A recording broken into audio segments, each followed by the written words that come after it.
Sun Records in Memphis is where rock and roll was born, it's often said, and its founder, Sam Phillips, is a major figure in American music history. I'm Daryl Snodgrass of WKNO-FM, and I'm here with the youngest son of Sam Phillips. Thank you for joining me for a conversation with Jerry Phillips. Well, thank you, Daryl. It's a pleasure for me to be here, it really is. I've just been reading Peter Guralnick's book about your dad, and he calls Sam Phillips the man who invented rock and roll. Would you go along with that? Well, you know, I would in a way. I think Peter kind of clarified himself when he said that Sam would have rather said the man who discovered rock and roll, you know, and I think he probably would have preferred that that terminology as invented, but I mean, there's no doubt that he played a huge part in the development of rock and roll, you know. Now, let's talk a little bit about how this all got started. Your dad was born in Florence, Alabama, and I guess his first real job after he left high school was in radio, which was something that he loved his whole life.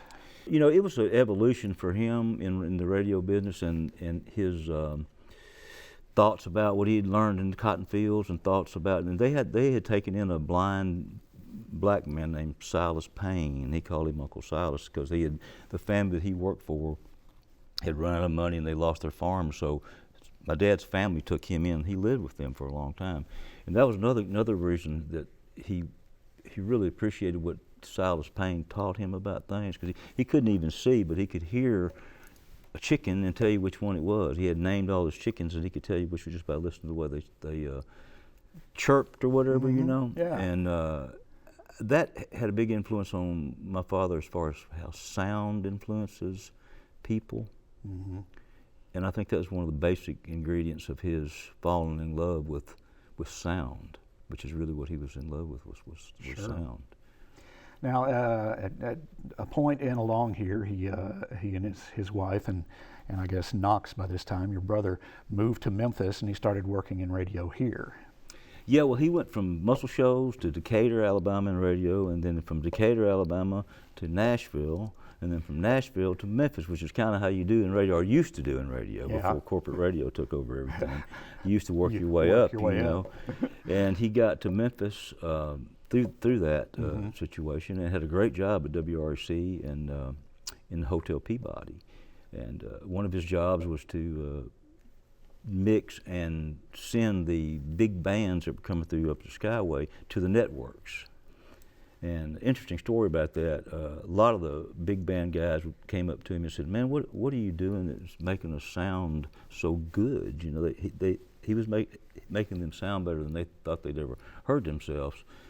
And what he was doing was he was mixing the rhythm section up, you know? Yeah. And bringing the rest of the stuff in around it, which that was not the popular way to do things, you know, at the time. But he was really in love with sound, and he just had a real ear for it, man. And he made those guys sound really good, and they told him that we like what you're doing, you know, we really do. Let's get started with the years when he really started doing recording here in Memphis. Now, he started the Sam Phillips Recording Company, I believe, in 1950. Well, it was Memphis Recording Service. Memphis Recording Service, that's right. Yeah. And then he actually formed the record company, Sun Records, a couple of years after that. But when he started out there, that was a tough thing. I mean, he was starting from scratch. He'd have to record whatever came his way just to pay the bills. Yes, a great story about that. He had finally landed a really good job at WRC, and he was making some pretty good money. And he decided to open up his studio, and so he opened the studio and worked night and day, building it basically himself, the inside of it. He rented his building, but he built his speakers, he built the acoustics in the room, and the whole bit. And you know, he was working from 7 o'clock in the morning till 3 o'clock in the afternoon at the radio station, and then he was going to the recording studio and worked from 3 till whenever, and all in between all that he was maintaining the PA system for the Memphis Chicks ballpark. Right. So he was working 18, 20 hours a day. And he came home one night and told my mother and us, my brother and I, that he just had to let one of these things go, you know, because it was just getting too much for him, and it was too much for him. So you would naturally think that he'd let the studio idea go, the one that wasn't paying him anything, and not the job that was feeding his family, you know.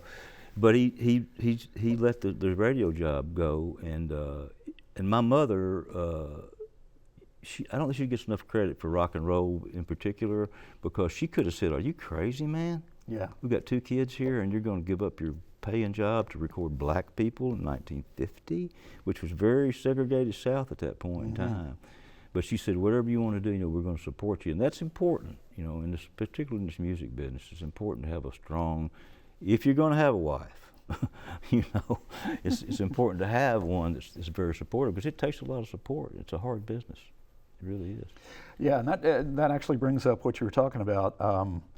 That when he started this, it was really important for him to record these black musicians who had really not had a chance to put their music out there before. That was very much a part of what he wanted to do. That is what he wanted to do. He wanted to give those people that he knew were not going to have a chance because of the situation in the South, the situation all over, really. And he didn't want that music to go away. The music he heard in the fields and the gut bucket blues that was out there. But I mean, there just wasn't an outlet for it, really. And he had an open door policy with particularly black people, because that's really all he wanted to do was record blues music. And you could walk in there as a black person and audition, for free. And if he liked what he heard, he would try his best to put a record out on you. And it was quite amazing that, you know, a lot of these black artists that first came in there, they said, "Okay, where's the hook? I mean, there's got to be something here. This can't be true that there's a white guy here that just wants to record us for nothing, you know, for free." Right. Of course, he had a studio there that you could come in and record a record for $3 for your mother or whatever. Right. You know, yeah. But I mean, he was looking for talent off of Beale Street out of Clarksdale, Mississippi, and he really wanted the gut bucket blues, and he didn't want anything sophisticated, you know. And he told all his artists that came in there, said, "Do not play for me like I'm the white man, you know. I want to hear what you would play sitting on your porch, and I want to hear what you got inside of you, and just give me yourself." And that was kind of his mantra, I guess, was that anybody he worked with was, "I just want what you've got inside of you. Don't compare yourself to anybody else. Just let me have you. Let me have you." Which that's a freeing expression there. I still use it myself when I'm recording, remembering that I'm not as good as Tom Jones, or I'm not as good as Elvis Presley, or I'm not as good, but I'm Jerry Phillips, you know? And whatever I've got to offer, that's what I'm going to give, and nothing more, nothing less, but the best I got, best I can do, you know? He said there was no failures in his studio ever, whether he got a hit or not. Nobody was a failure in there. And then, of course, famously, Elvis Presley came in to record an acetate for his mother.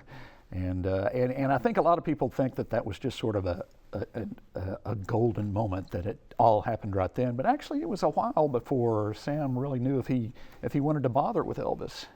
It was a long while, and you know, the real story is, I mean, from what I can gather, is that Elvis really, it was not necessarily for his mother. He wanted to come in there to record, you know, to record, and he did. He recorded, and it was several months after he recorded, you know, before Sam called him back, and he did. He got him back in there, and then put him with Scotty Moore and Bill Black, and told him to go home and, quote, woodshed a little bit and see if you think this guy's any good, talking about Elvis, you know. And so and they did, and I think Scotty Moore, who was very instrumental in the Elvis Presley sound and everything, I think him and Bill Black both kind of said, "Well, he's pretty good. He's, you know, not." I don't think they came back saying, "Wow, this guy gonna change the world," you know, because I don't think anybody knew what was coming at that point, you know. Well, there's the famous story of them all being in the studio and Sam doing something in the control room, and they start messing around and start doing "That's All Right, Mama," which he'd been sort of crooning stuff before that. And then Sam runs in and says, whatever you're doing, keep doing it. That's true. Well, there had been several sessions already before this ever happened. Right. They'd been in there and things just weren't working. They were singing ballads and doing all this stuff. And one of the interesting things about Elvis was Elvis had been listening also to Dewey Phillips, who had Red Hot and Blue, the radio program, which was playing a lot of, these blues artists. And Arthur Big Boy Crudup was one of them that had, That's All Right Mom. That was his song he had hit on like in the 40s. So Elvis was very much aware of all these blues songs, and so was my father, very, very much of a fan of all these blues songs.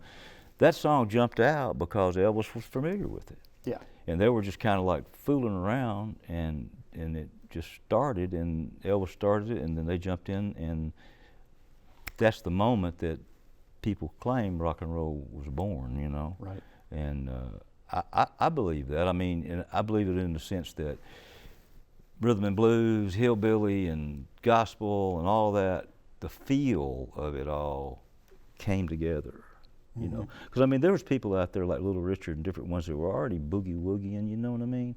I mean, Elvis didn't invent that, but it had not come together as a mixture, as a blend, like it did there. And if you listen to those early Elvis records, like That's All Right Mom, and Elvis's voice, I mean, it's the most different sounding thing you've ever heard. Not anything like the later Elvis, Yeah.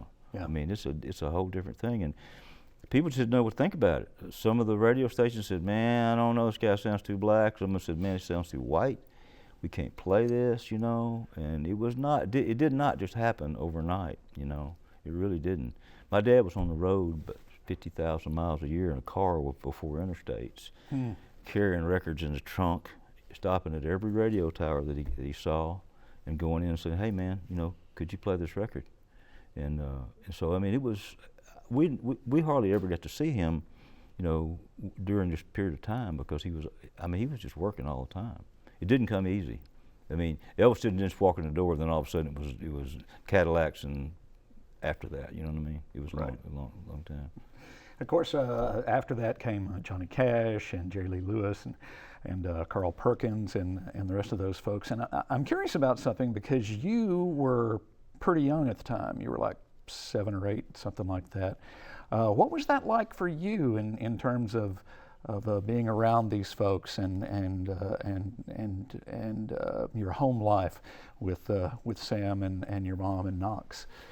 Well, I mean, there's a couple of stages of that, but there was before success, and then there was after success, and the first real success was Rocket 88 with Jackie Brenston, and I was a little younger then than that. That was early 50s. But when the Elvis thing came along, and I can remember, and my brother Knox Phillips, my brother, who's had a lot to do with our success in the music business, when our dad came home and told us all, he said he wanted us to listen to this record. That's our. He said, I think this is what I've been looking for. I think it's fixing. I think our lives are fixing to change. Is basically what he said, and I think he knew. He knew he had captured it. Now taking that and getting it on the radio and getting it sold, getting it pressed, getting it distributed. This was a whole nother deal. But he knew he had captured, what he was looking for, even if he didn't know exactly what it was that he was looking for. Yeah. But he knew it when he got it. That's Sure. That's the thing, That's the thing. And he was all about feel. That first Elvis record had guitar, bass, or 2 guitars: acoustic guitar, electric guitar, and bass, and that's it. No drums. Just 3 people. And as simple as you can get. Yeah, Elvis playing acoustic and Scotty playing electric, and Bill Black. And you don't miss the drums. I mean, the upright bass was keeping, the percussive aspect of it. And it was a long time before my dad ever even used drums. I don't think they didn't even have drums in the Grand Ole Opry at that point in time. Right. So drums were not a very popular thing. But his whole deal was about simplicity and individualism to the extreme. Just that's really what he was after. Did you and Knox get to go to the studio and meet these guys and see what was happening? We did. We sure did. If we wanted to see him, that's where we had to go. Our mother had to take us there, you know, because I mean he was there all the time. I mean, that's what he was doing, and it was it was do or die situation. He couldn't go home and rest for a while and go back next week, start again. I mean, he was every day. And then when he got something he wanted, you know, he didn't have the money necessarily to get the records all pressed. I mean, when That's All Right Mama was climbing up the charts and people were ordering more records, he didn't have the money to press those records, and the distributors would only pay every 90 days, and if they didn't think you were going to have another record out, they wouldn't pay you at all. Yeah. Because they knew that you were an independent label and you didn't have the money to hire a lawyer or they'd say sue me, you know, if you want to, and he couldn't do it. So and that was one of the reasons, I may be jumping ahead of myself, but that's one of the reasons him and Elvis talked about, you know, selling Elvis's contract to RCA. Yeah, I was going to ask you about that because that's sort of a pivotal moment, I think. A lot of people think in this history, and I think your dad perhaps comes in unfairly for a lot of criticism for that, although it turned out to be a really smart thing for him to do.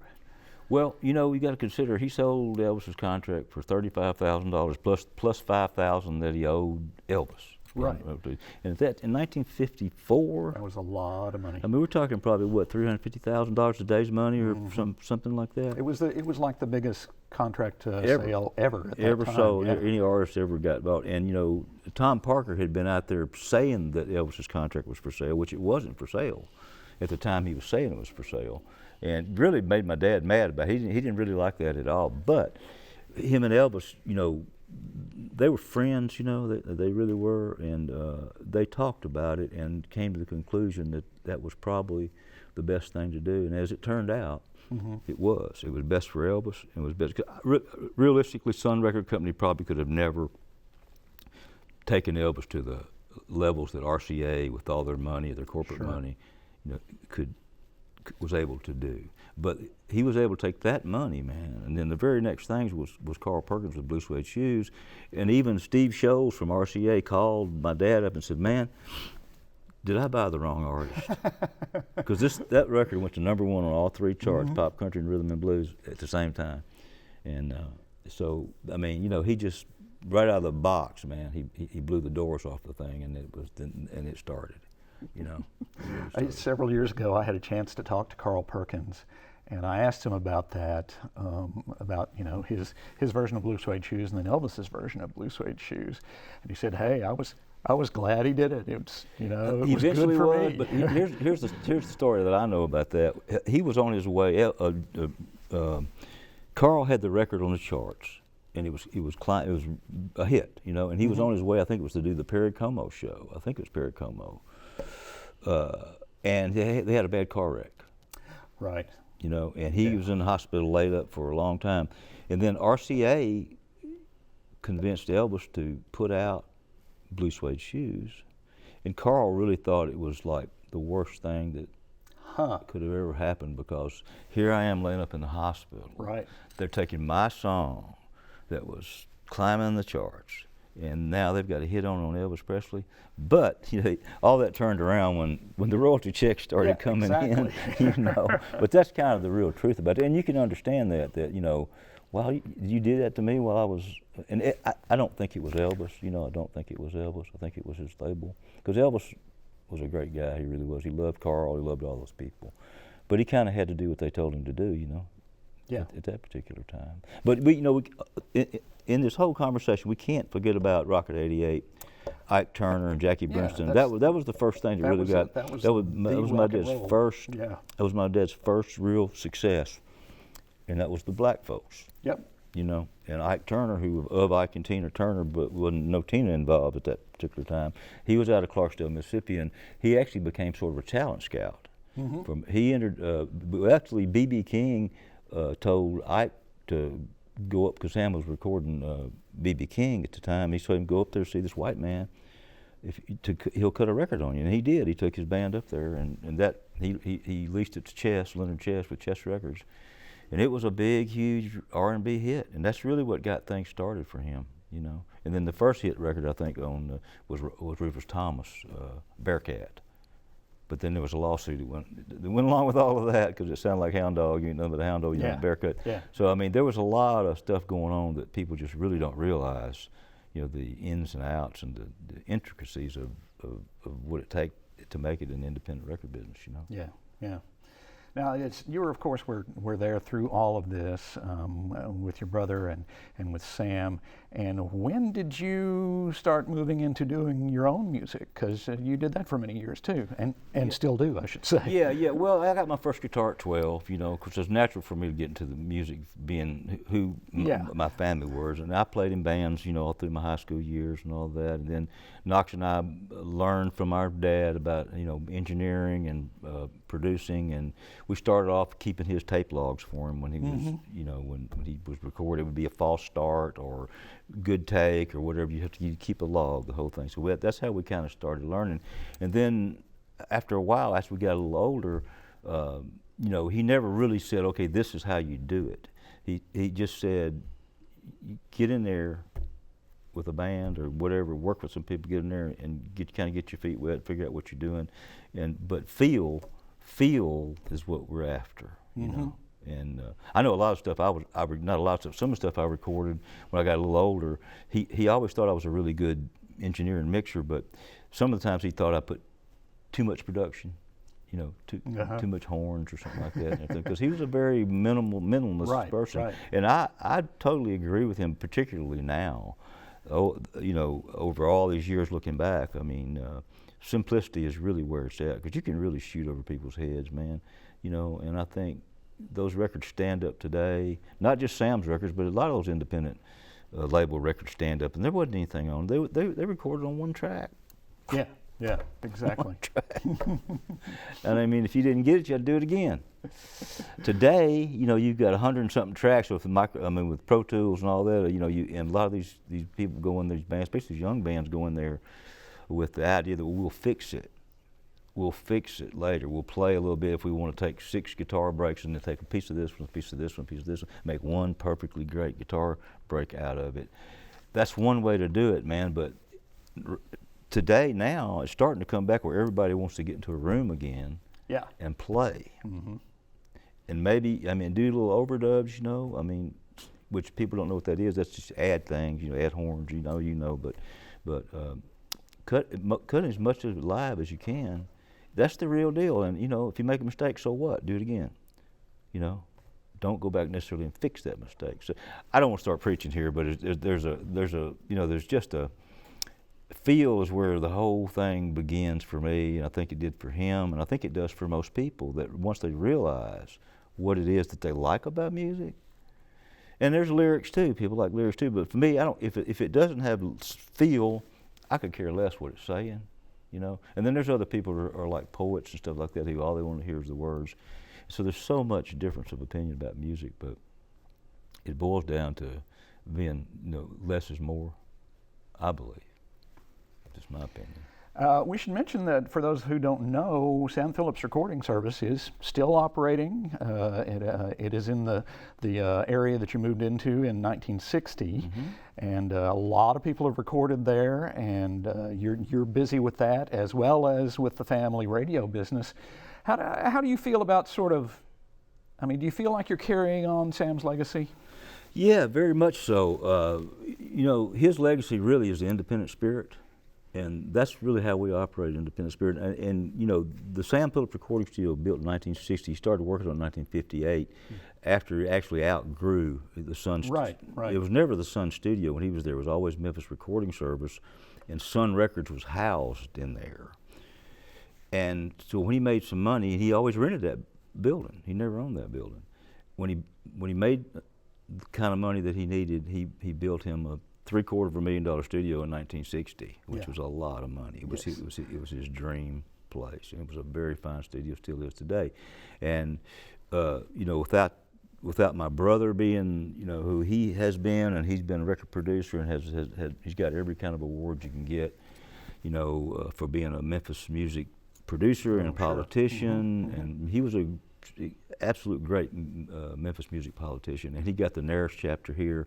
And my daughter Hallie, she is third generation, has stepped up to the plate. She's producing, she's doing a whole lot of things in the bit. I mean, we're just trying to keep it going, and we don't see it not ever going. Especially when with Hallie involved and the next generation. And she's 33 now, but she's been doing it for a while, and it's just a great thing to know that 60 years later we're still in business and we're still cutting analog. Yeah. And we do have Pro Tools, and we can do that too, and we do use a combination of that. But yeah, I mean, we're not looking to do anything that's already been done, just like my dad did, and that's not something we're trying to be him. Mm-hmm. It's just I don't know if you can say it's in the DNA or what, but the path that's already been beaten is not the one that we want to go down, and that could possibly be why sometimes we're not more successful